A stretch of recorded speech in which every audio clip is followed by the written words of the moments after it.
오늘 함께 보실 하나님의 말씀은 요한복음 14장 16절로 18절 말씀입니다.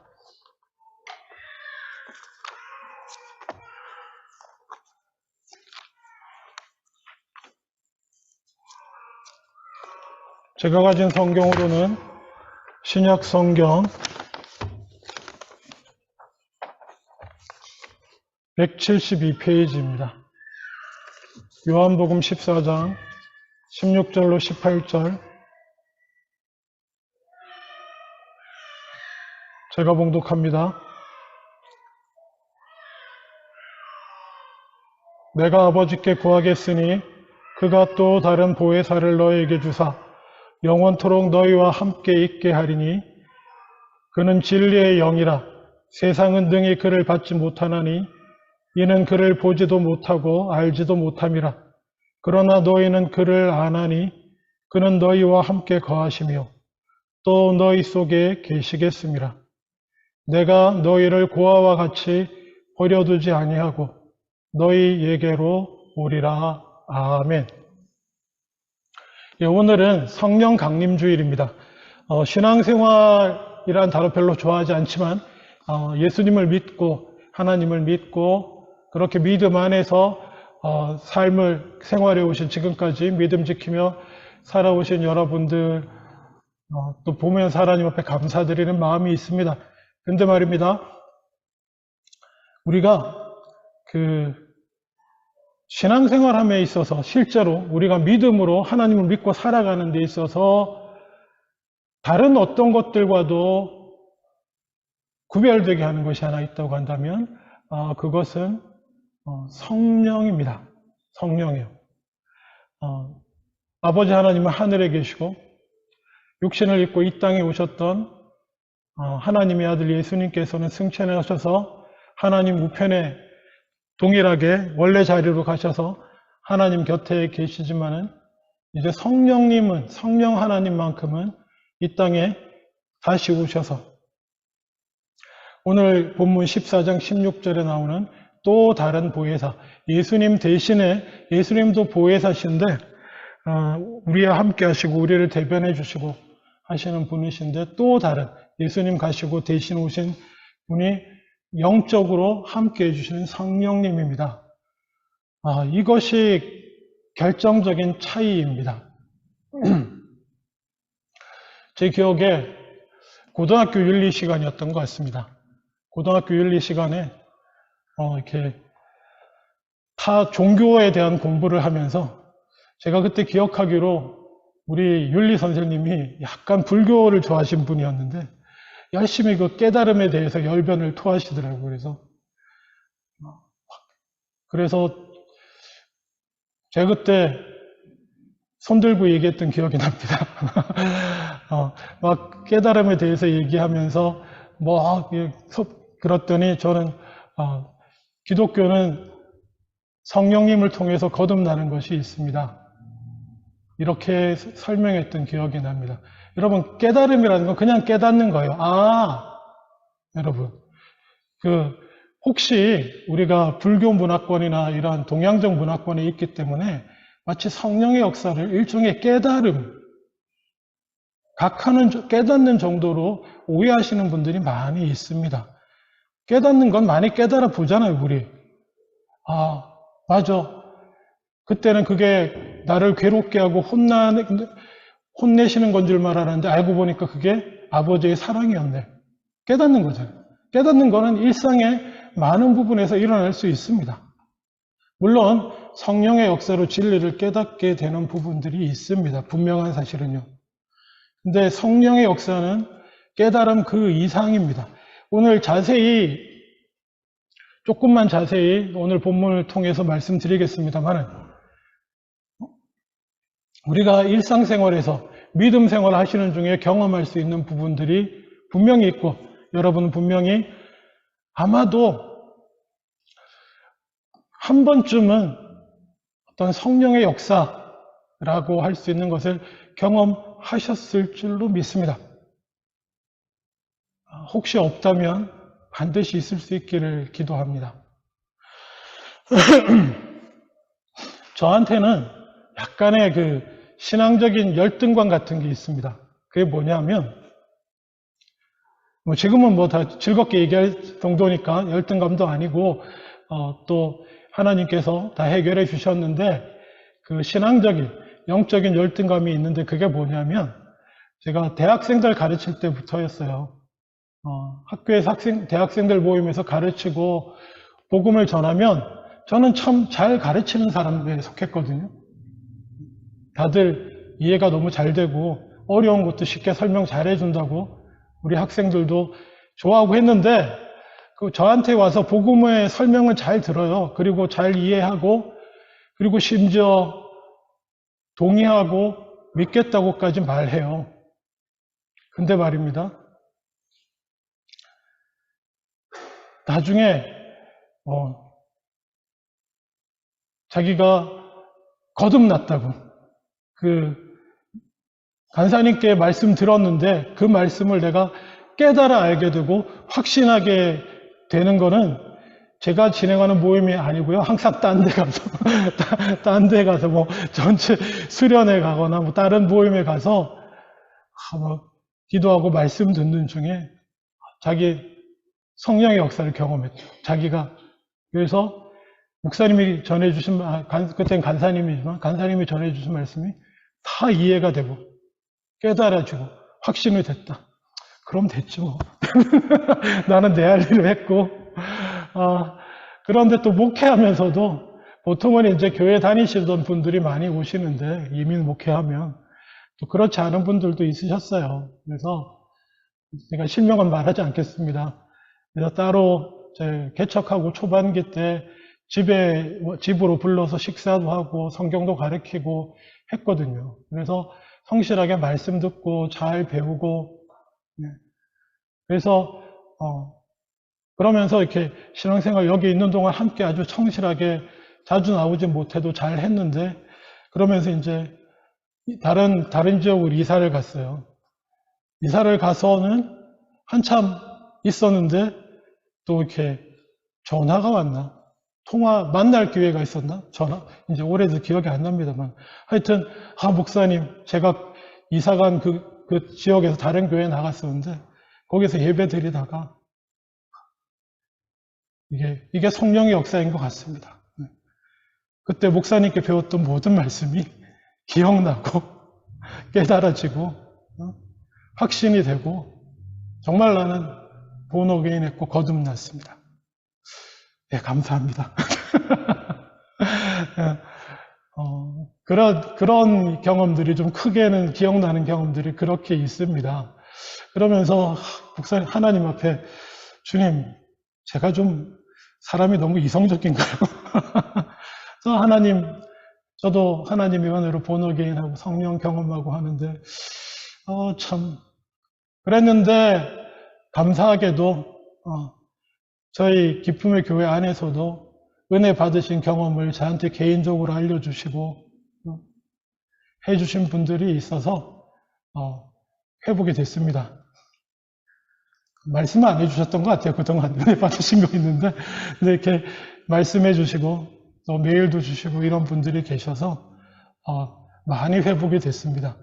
항상 저는 가르치는 은사는 있는데 뭐 이렇게 성령은 뭐 이렇게 전 뭐 옛날부터 이렇게 뭐 부흥회 가는 거 이런 거 별로 안 좋아했어요. 그리고 막 박수 치고 막 할렐루야 아멘 하고 그런 거 별로 안 좋아하고 찬송가 중에서도 예를 들면 이렇게 191장 오늘 부른 이런 거 이게 부흥회 때 많이 부르는 거거든요. 박수 현란하게 치면서 막 성령이 오셨네 막 이런 거 별로 안 좋아해서 주님 제가 그런 거 정서적으로 안 좋아해서 그렇습니까? 이런 고민을 했는데 그거는 아니고요. 성령님은 알아서 역사하십니다. 성령님은 우리가 어떻게 할 수 있는 분이 아니에요. 자꾸 오해하는 게 그 한국적인 무속신앙 분위기 안에서 무속신앙의 핵심이 뭐냐면 그 별로 느낌도 없고 감동도 없지만은 내가 지성과 정성을 들이고 희생을 바치면 감동을 시켜가지고 그 어떤 그 영적인 실제 존재하기도 합니다. 악한 영들과 귀신의 능력인데 그것들을 끌어들여서 내가 받고 싶은 복을 누리고 내가 얻고 싶은 걸 얻고 이러려고 하는 게 한국인들의 마음에 수천 년부터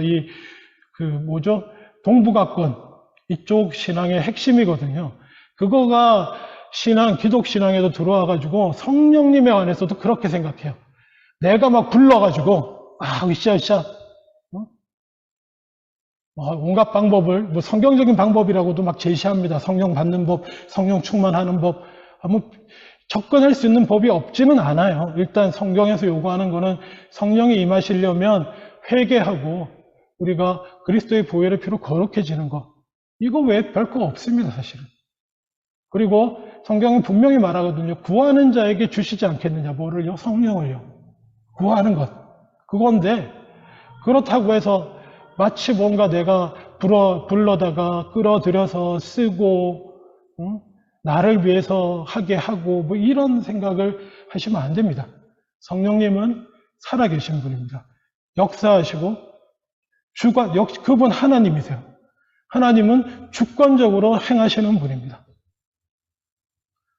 그래서 저는 감사했습니다. 성령님은 역사하고 계시더라고요. 저랑 상관없다면 좀 어폐가 있지만은 마치 바람이 불 때 비로소 바람이 있는 것을 아는 것처럼 성령님은 성령님으로 우리 안에서도 역사하시더라고요. 그래서 저는 약간의 영적인 열등감 이런 게 좀 많이 치유가 된 면이 있습니다. 저의 믿음은 아직 여전히 확실합니다. 하나님은 단순히 내 안에, 우리의 영성 안에 계시는 그런 분이 아니에요. 하나님은 우리 밖에, 우리 안에도 계시지만 하늘 위에도 계시고 우리 가운데도 계시고 그래서 자유롭게 역사하시는 분입니다. 그 성령님이 저와 여러분 가운데 함께 있는 줄로 믿습니다. 아멘. 그리고 지금까지 제가 얘기한 약간의 이런 경험들 신앙생활하면서 해보신 적 분명히 있으시죠? 손들라고 얘기 안 하겠습니다. 혹시 없으신 분은 제가 기도해 드리겠습니다. 개인적으로 얘기해 드리면요. 네. 오늘 말씀 본문 중심으로 조금만 더 살펴보도록 하겠습니다. 16절 한번 보십시오. 내가 아버지께 구하겠으니 그가 또 다른 보혜사를 너희에게 주사 영원토록 너희와 함께 있게 하리니 예수님께서 제자들을 앞에 두고 하신 얘기입니다. 이건 본인이 떠나실 것을 전제하고 말씀하신 것입니다. 중요한 단어는 또 다른 보혜사라는 것입니다. 이게 무슨 얘기입니까? 예수님도 보혜사셨는데 예수님 대신에 우리 가운데 함께 하시면서 예수님이 지금까지 해주셨던 역할을 해줄 다른 존재가 온다는 거예요. 보혜사는 쉽게 생각하세요. 그냥 원래는 변호한다는 의미가 있지만 같이 옆에 서서 상담해주고 잘못된 일 있으면 변호해주고 도와주고 하시는 분을 말합니다. 그리고 그분은 영원토록 우리와 함께 계실 분입니다. 그리고 중요한 사실은 예수님은 육신을 입고 이 땅에 오셨지만은 그는 17절에 진리의 영이다. 성령님은 영적인 분입니다. 우리가 물질적으로 접촉할 수 있는 분은 아니에요. 영적인 분이고 그리고 세상은 능히 그를 받지 못하나니 그를 보지도 못하고 알지도 못함이라. 여기서 세상은 예수님 믿지 않는, 하나님을 믿지 않는, 알지 못하는 모든 것들을 말합니다. 그들은 성령을 받지 못합니다. 그러나 너희는 그를 아나니 그는 너희와 함께 거하시며 또 너희 속에 계시겠습니다. 너희와 함께 계시고 너희 안에 계시는 하나님이십니다. 여러 가지로 해석해 볼 수 있지만 항상 말씀드리지만 성령님께서는 각 한 사람 한 사람 개인 안에도 계십니다. 내 안에도 있고요. 예수님 믿는 여러분 마음속에 이미 들어와 계십니다. 그리고 또 그 성령님은 어디에 계십니까? 우리와 함께 계시기도 합니다. 그리고 저와 여러분이 예배하며 교제하는 이 관계성 속에도 계신 분입니다. 제가 그래서 누누이 말씀드립니다. 단순히 내 마음속 어디에 계시는 분이 아니에요.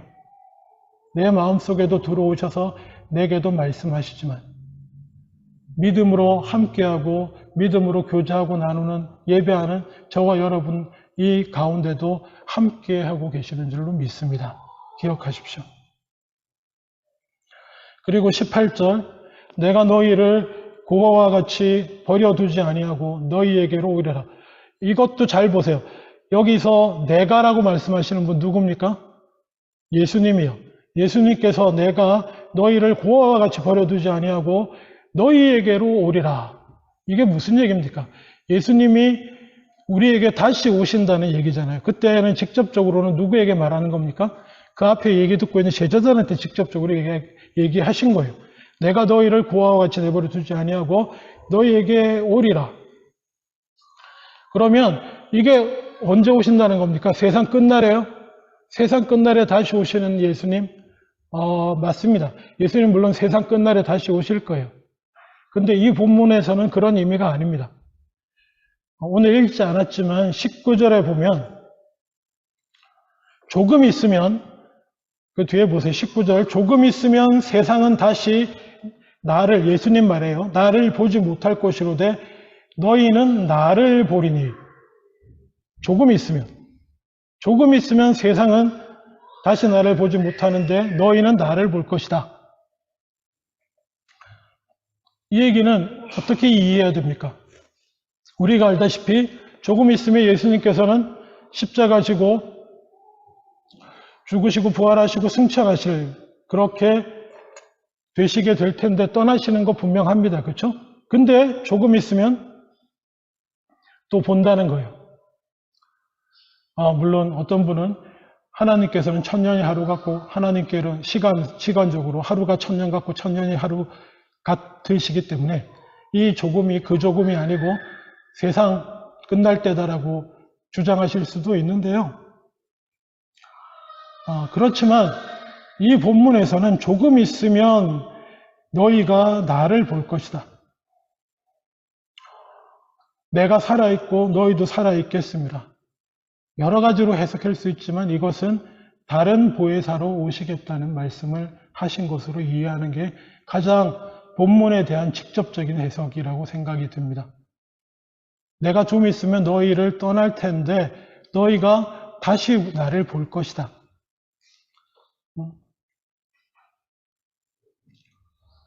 그리고 계속해서 그렇게 되는 그날에는 20절 제가 안 읽었지만 읽어드릴게요. 내가 아버지 안에 너희가 내 안에 내가 너희 안에 있는 것을 너희가 알리라.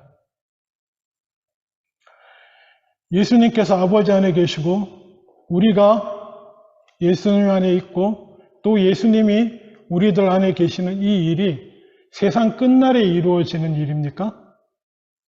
아니면 예수 믿고 금방 이루어질 수도 있는 일입니까? 어떤 일인가요, 이게? 이게 세상 끝날에 이루어질 일입니까? 아니요. 그렇지 않습니다. 성령의 역사를 통해서 예수 믿고 곧 이루어질 수 있는 일이기도 합니다. 예수님께서 아버지 안에 계신 것처럼 우리가 예수님 안에 있고 그리고 또 예수님이 또 내 안에 우리 안에 계시는 이 놀라운 역사는 성령으로 되는 것, 그것밖에 설명이 안 되므로 18절의 말씀은 예수님이 다시 너희에게로 오겠다라고 하시는 이 말씀은 성령으로 다시 오실 것을 얘기하는 겁니다. 물론 마지막 날에도 온전히 임하시겠지만요. 자, 그리고 성령님이 우리 안에, 그럼 이러한 성령님이 우리 안에 와서 들어오셔서 하시는 일들이 있습니다. 그게 무엇일까요? 아까 처음에 제가 말씀드린 것들이 있습니다. 성경에 나옵니다. 요한복음 15장 26절에 보면 내가 아버지께로서 너희에게 보낼 보혜사 곧 아버지께로서 나오시는 진리의 성령이 오실 때에 그가 나를 증거하실 것이요. 성령님은 예수 그리스도를 증거합니다. 다른 게 아니고요. 이 성령님이 예수 그리스도를 증거한다는 건 뭐냐 하면 성령님이 내게 예수님이 구원자이심을 내게 증거하십니다. 그래서 이렇게 고백하는 거예요. 성령이 임하시면 예수님의 구세주심이 확신이 됩니다. 확신이 돼요. 여러분, 처음 교회 다니실 때 그렇잖아요. 어때요?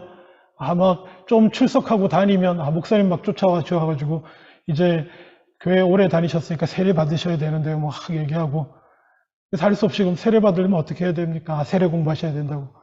그러면 또 할 수 없어서 공부하러 나가서, 그럼 막 여러 가지 얘기하잖아요. 십자가, 부활과, 뭐 예수님이 뭐 구원자 되시고, 속죄 막 이런 얘기하면, 예, 믿으십니까? 그럼 뭐 어떻게 합니까? 그때? 다 네네 하죠. 네네 하고, 빨리 끝나라, 빨리. 세례 받고 말자, 막 그런 느낌이 되실 수 있는데, 그런데 말입니다. 그래서 세례 받을 때든지 아니면 받고 나서도 아닐 수도 있는데, 어쨌든 어느 날 갑자기, 그때 그냥 그렇게 동의하고, 네네, 그렇죠. 다 맞는 말씀입니다. 그냥 그랬던 예수님이 구원자시죠 했던 그 예수님이 살아서 내 안에 확신이 되는 거예요. 그걸 하시는 분이 누구다? 성령님. 여러분의 사실은 말입니다. 누누이 말씀드리지만 확신은 사실 별로 크게 중요하지는 않습니다. 여러분이 감정적으로 확신을 하든 말든 내가 내 의지를 드리고 말씀을 읽고 믿어야겠다, 믿겠습니다, 세례 받겠습니다, 결단하고 고백하면 회개하라니까 성경이 회개해요, 구원 받는다니까 회개합니다. 회개하고 하면 뭐예요? 내 느낌과 상관없이 성령님 우리 안에 들어오십니다. 아멘. 성령님 우리 안에 그냥 들어오세요. 들어와 계십니다. 계시다가 역사하십니다. 여러 가지 환경과 상황과 또 내 기도와 이런 것들을 통해서 그냥 내 안에서 역사하셔서 그동안에는 믿어야지. 믿어야 구원 안 되니까. 우리 애들도 믿고, 애들도 교회 다니고 다 믿으라고 하니까 라고 하던 게 그냥 그렇지. 하나님 살아계시고 예수님이 구세주시구나. 라는 확신이 오는 때가 있는데 그걸 누가 해주시냐? 성령님이 하신다는 겁니다. 이런 고백들 저는 많이 들었습니다. 저희 아버지도요. 그러니까 키워주신 큰아버지도요. 아주 젊었을 때부터 28년생인데 감사하게도 복음을 알게 되셔가지고 저희 할아버지가 한 번도 좀 뵌 적이 없어요. 6.25 때 납북되신 분이라. 기독교 관련 서적들을 집에다 사다 놓으셨었대요. 그래서 본인도 저희 아버지, 큰아버지도 읽으시고 그리고 알고 있다가 교회가 보이고 교회 관련 이렇게 초청을 받았을 때 교회 생활하고 신앙생활을 하셨는데 제가 중학생 때 돼서야 수십 년 지났어요. 중학생 때 돼서야 예배 드리고 이렇게 집회하는 중에 그게 그렇게 어려운 거였구나. 내 머릿속에 있던 게 가슴으로 오는 게 이게 이렇게 힘든 것이구나. 고백을 하시더라고요. 성령님이 하신 일입니다. 아멘. 그걸 성경이 말하는 바가 성령이 예수를 증거한다 그래요. 그러니까 다른 사람에게 막 성령이 증거하신다는 것보다 우리 안에서 성령께서 예수님이 우리의 구세주시고 참 주인 되시고 하나님의 아들 되심을 증거해 주십니다.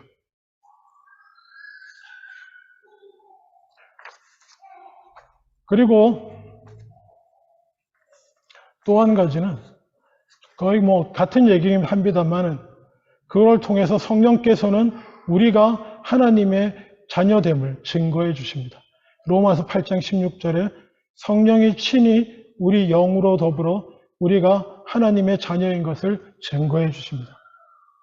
깨달아 알게도 해주시고, 그쵸? 당연하잖아요. 성령이 예수님이 구세주심을 깨달아 알게 되고 확신하게 해주신 그 상황에서 우리는 뭘 확신하게 됩니까?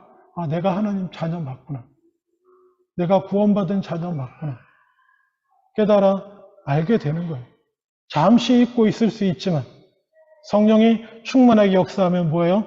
항상 그렇습니다. 성령이 충만해지면 그 결과로 드러나는 것들 중에 가장 확실한 것 중에 하나가 내가 하나님의 자녀임을 다시 한번 확인하게 되고 예수가 나의 구주심을, 온 세상의 구주심을 확인하게 되는 것입니다. 그것이 성령이 하시는 가장 크고 중요한 역할입니다. 좀 빨리 진행해 보겠습니다. 그리고 성령이 하시는 일 중에 또 중요한 것은 요한복음 14장 26절에 보혜사 곧 아버지께서 내 이름으로 보내실 성령 그가 너희에게 모든 것을 가르치시고 내가 너희에게 말한 모든 것을 생각나게 하신다 라고 말합니다. 모든 것을 가르치신다. 이게 무슨 뜻인가요? 성령님이 모든 것을 가르쳐 주신답니다. 여러분 신앙생활 하면서 그런 경험 하신 적 있으세요? 제가 경험이라는 단어를 계속 씁니다. 왜냐하면 성령은 살아계신 분이기 때문에 항상 우리의 영적인 체험하고 관련이 있습니다. 여러분 오해하시면 안 됩니다. 모든 것이라고 말할 때는 하나부터 10가지라는 의미가 아니에요. 우리의 구원에 필요한 모든 것입니다. 우리의 구원에 필요한 모든 것. 우리가 하나님의 인도하심을 받아 주의 길을 따라 말씀 안에서 진리 안에서 살아나갈 수 있는 모든 것을 말합니다. 아침에 눈 뜨면 자 너는 지금부터 3분 안에 양치를 해야 되고 이런 거 가르쳐 준다는 게 아니에요. 그리고 또 하나 중요한 것은요. 우리가 인생을 살아가는 순간순간마다 여러분 결단의 순간들이 있잖아요. 지나고 보면 별거 아니지만 그 순간에는 그냥 막 내 인생 전부가 걸린 것 같고 그렇죠? 마치 내 생명이 걸린 것 같은 그런 느낌이 드는 순간에 가르쳐 주시던가요? 안 가르쳐 주시던가요? 잘. 네, 살짝 웃으시는 분 아마 많은 어려움을 경험하신 줄로 믿습니다. 예. 모든 것을 알려주신다고 그랬는데 왜 명확하지 않지? 제가 그럴 때 이렇게 잘 가르쳐 드리는 나누는 말씀이 있습니다. 여러분 옛날에 캐나다 오래전에 오신 분 캐나다 왔으니까 어디 좋은 데 여행 한번 가보자. 그리고 미국도 가까우니까 미국 쇼핑도 가고 여행 한번 가보자. 그러면 뭐 해야 됩니까? 뭐가 필요합니까? 그때는 내비 없을 때 지도 사야죠. 지도. 그렇죠? 기억 안 나세요? 지도 들고 여행 안 해보셨어요? 여러분의 이 캐나다 여행의 시작은 내비 들고만 하셨을 수도 있겠네요. 연배에 따라서는. 하여튼 저는 지도를 들었습니다. 그리고 그때는 CAA가 가입하는 게 대단히 인기가 있었어요. 왜 인기가 있었냐면은 물론 뭐 중고차 다니다 보면 사고도 나고 그럴 때 잘 쓰기도 좋지만은 그 BCAA에 가입한 멤버는 그 오피스에 가면 원하는 곳에 지도를 다 줬어요.